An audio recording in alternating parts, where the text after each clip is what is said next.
15 लाख रुपए के नोटों से भरा एक पैकेट जिसे गलती से एक जज के घर पर डिलीवर कर दिया जाता है। आरोप लगता है कि पैकेट तो किसी और जज के घर जाना था, लेकिन नाम एक जैसे थे तो गलती से दूसरे जज के घर पर डिलीवर हो गया। खूब माथापच्ची होती है, राजनीति होती है, संगीन आरोप लगते हैं, फिर कहीं जाकर एफआईआर दर्ज होती है। 17 साल तक मामला चलता है। आरोपी जज रिटायर्ड जज हो जाती हैं। मुख्य आरोपी की भी मौत हो जाती है। तब जाकर फैसला आता है, वो ये कि कोई दोषी नहीं है, किसी को घूस नहीं दी गई, किसी की कोई गलती नहीं है, सभी आरोपी निर्दोष हैं और सभी को बाइज्जत बरी कर दिया जाए। पिछले कुछ दिनों में इंडियन लीगल सिस्टम से जुड़ी ऐसी खबरें सामने आई है जिसने लोगों को कानून व्यवस्था पर नहीं, कानून पर ही सवाल खड़े करने को मजबूर कर दिया है। गांधी जी में आग लग गई वाला वीडियो तो आपने देखा ही होगा। हेलो, मैं हिमांशु हूं और आप देख रहे हैं खबर गांव। 13 अगस्त 2008, जगह चंडीगढ़। पंजाब हरियाणा हाईकोर्ट की जस्टिस निर्मलजीत कौर के दरवाजे पर एक शख्स 15 लाख रुपए कैश लेकर पहुंचता है। जैसे ही जस्टिस कौर को यह बात पता चलती है तो उन्हें कुछ समझ नहीं आता। पूछने पर डिलीवरी एजेंट कहता है कि पैसे उन्हीं के लिए भेजे गए हैं। जस्टिस कौर तमतमाते हुए पुलिस को फोन मिला देती है, साथ ही सूचना हाईकोर्ट के चीफ जस्टिस को भी दे देती है। खूब हंगामा होता है, अखबारों में सुर्खियां बनती है और तब कहीं जाकर 2 दिन बाद 16 अगस्त 2008 को एफआईआर दर्ज की जाती है। इस मामले में एक दूसरे जज का नाम सामने आता है, हाईकोर्ट की जस्टिस निर्मल यादव का। आरोप लगता है कि डिलीवरी एजेंट ने जस्टिस कौर को फोन पर कहा था कि ये पैसे जस्टिस निर्मल यादव के घर पहुंचने थे, लेकिन गलती से निर्मलजीत कौर के घर पहुंच गए। नाम में कंफ्यूजन हो गया। इस मामले को हाई प्रोफाइल होता देख चंडीगढ़ यूटी के प्रमुख इस केस को सीबीआई को ट्रांसफर कर देते हैं। 28 अगस्त 2008 को सीबीआई मामला दर्ज कराती है। इस केस को नाम दिया जाता है कैश एट जजेस डोर। ये केस न्याय व्यवस्था, इसमें लिप्त भ्रष्टाचार और जज की ट्रांसपेरेंसी जैसे मुद्दों पर सवाल खड़ा करता है। जमकर हंगामा होता है, लेकिन मामला तब और संगीन हो जाता है जब जांच के करीब 1 साल में ही सीबीआई मामले में क्लोजर रिपोर्ट दाखिल करने की कोशिश करती है। सीबीआई दावा करता है कि कोई भ्रष्टाचार नहीं हुआ, कोई दोषी नहीं है, लेकिन सीबीआई की इस क्लोजर रिपोर्ट के खिलाफ खुद सीबीआई के वकील अनुपम गुप्ता खड़े हो जाते हैं। कहते हैं कि जांच और करनी है। ऐसे में सीबीआई कोर्ट दखल देती है, कहती है कि क्लोजर रिपोर्ट एक्सेप्ट नहीं किया जाएगा, मामले की अच्छे से जांच की जाए। जब यह मामला चल रहा था तब आरोपी जस्टिस निर्मल यादव पहले पंजाब हरियाणा हाईकोर्ट में पदस्थ थी। बाद में उनका ट्रांसफर उत्तराखंड हाईकोर्ट में भी हो गया था।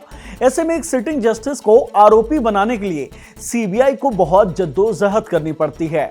अंत में खुद राष्ट्रपति ने सिटिंग जस्टिस को आरोपी बनाने की मंजूरी दी थी, तब कहीं जाकर केस आगे बढ़ पाया था। सीबीआई ने इस मामले में 84 गवाहों से पूछताछ की, जिसमें एक से बढ़कर एक दावे सामने आए जिन पर पैसे देने का आरोप था। जो मुख्य आरोपी थे संजीव बंसल, उन्होंने दावा किया कि वो एक डिलीवरी एजेंट मात्र थे। उन्हें एक होटल कारोबारी रविंद्र सिंह ने पैसे दिए थे। मामले में एक और आरोपी राजीव गुप्ता ने दावा किया था कि ये पैसे जस्टिस को एक जमीन के डील के एवज में दिए गए थे। वहीं एक और आरोपी निर्मल सिंह ने तो हद ही कर दी।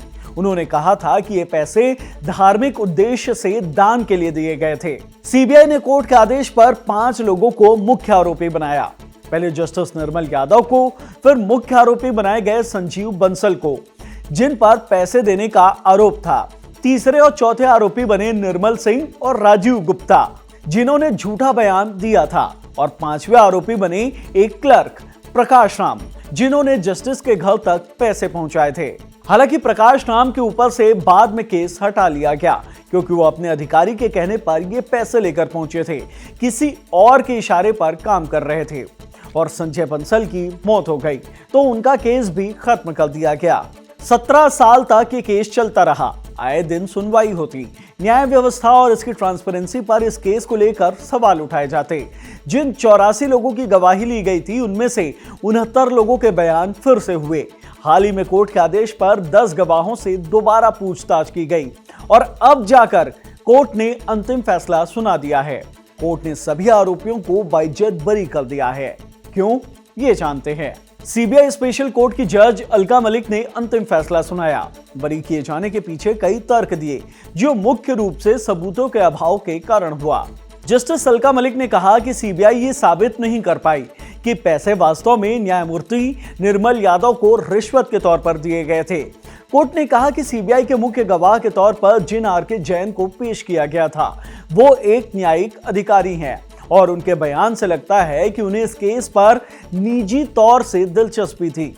उन्होंने केस की शुरुआत में अपने बयान में रिश्वत की बात नहीं की थी, लेकिन 2 साल बाद अपने पूरक बयान में रिश्वत का आरोप लगाने लगे। उनका बयान किसी ठोस सबूत के आधार पर नहीं था, बल्कि शक और अनुमान पर था। कोर्ट ने यह भी कहा कि सीबीआई ने पहले खुद कोर्ट में एक समापन रिपोर्ट दी थी, जिसमें कहा था कि आरोपी निर्दोष है, लेकिन बाद में वही सीबीआई बिना किसी नए सबूत के दोबारा केस लेकर आ गई और उन्हीं पुराने बयानों को घुमा फिरा कर इस्तेमाल करने लगी। साथ ही कोर्ट ने बहुत सख्त लहजे में कहा कि यह सोचना बिल्कुल अविवेकपूर्ण है कि कोई हाईकोर्ट का सिटिंग जज 5 महीने पुराने फैसले के लिए रिश्वत लेगा। सीबीआई जैसी एजेंसी को गंभीरता दिखानी चाहिए, न कि एक पक्षपाती गवाह के बयान के आधार पर सालों तक केस घसीटना चाहिए। यानी 17 साल बाद जस्टिस निर्मल यादव बाई जज बरी हो गई। आए दिन देश के जजों पर ऐसे कई संगीन आरोप लगते रहते हैं। हाल ही में दिल्ली हाईकोर्ट के जस्टिस यशवंत वर्मा के बंगले के बाहर स्टोर रूम में आग लगी, जहां नोटों की जली हुई गड्डियां मिली। दावा किया गया कि 15 करोड़ कैश जल गया। जस्टिस यशवंत वर्मा ने कहा कि स्टोर रूम सिर्फ उनका नहीं है, कई घर के लोग वहां सामान रखते हैं। ये मामला भी अभी सुर्खियों में है। इस वीडियो में इतना ही। वीडियो पसंद आई हो तो लाइक करें, शेयर करें, साथ ही हमारे चैनल खबरगांव को सब्सक्राइब करें। धन्यवाद।